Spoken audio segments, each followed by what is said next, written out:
Ipinakita sa asawa ni Jason Abalos na si Vicky Rowston ang kanilang unang anak na si Noah Alexander.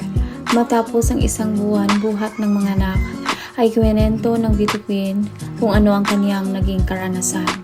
Matatandaan natin na ang dalawa ay nakakilala noong 2012 kung saan isang guest si Jason Abalos sa Wedding Expo at si Vicky Rowston ay isang model sa event. Simula noon ay linigawan ni Jason Abalos ang dalaga at noong 2022 ay nakasal na nga ang dalawa. Sabi pa ni Vicky na exact 40 weeks ay ipinanganak niya si Noah Alexander. Dagdag pa niya, although it didn't go as a plan, I wouldn't have it any other way. It was magical and I would do it all over again in a heartbeat. Dagdag pa niya ay naging smooth ang kanyang panganak dahil na nga sa doktor at nurse at sa mga medical staff na nag-asikaso sa kanya. Labis ang kaniyang pasasalamat sa kaniyang naging OB-GYN na siyang ginabayan siya sa kaniyang prenatal checkup.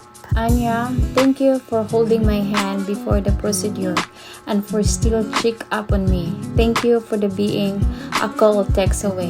Hindi naman nakalimutan ni Vicky Rowston ang magpasalamat sa mga nurses at iba pang staff na hindi siya iniwan habang nanganak. To everyone, thank you for all the prayers for a safe delivery and healthy baby boy. To those who check up on me, appreciate you, saad pa niya. Hindi naman nakalimutan ni Vicky na magbigay pugay sa Panginoon na nagkaloob sa kanila ng napakagandang blessing. Thank you, Lord, for this gift. Thank you for making me feel this kind of love. Thank you for choosing me. Tudo-suporta ang kanyang asawa na si Jason Abalos kung saan hindi siya iniwan kung saan siya naglilibor at hanggang sa kanyang pagpanganak.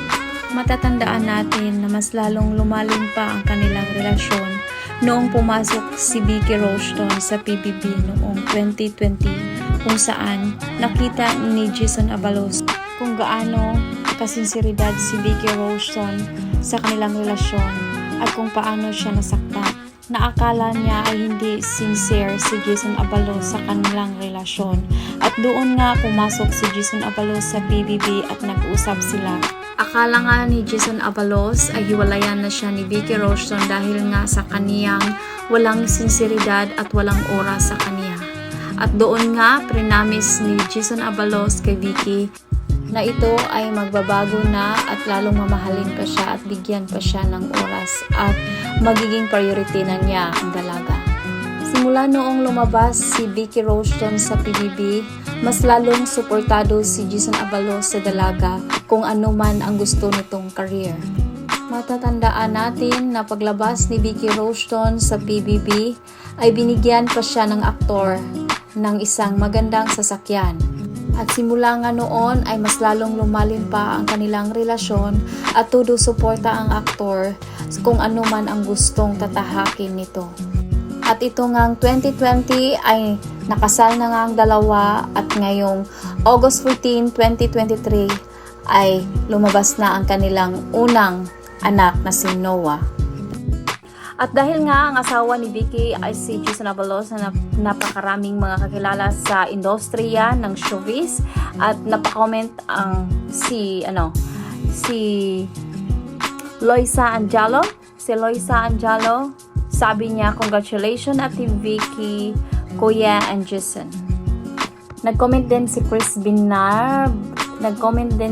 Bernal.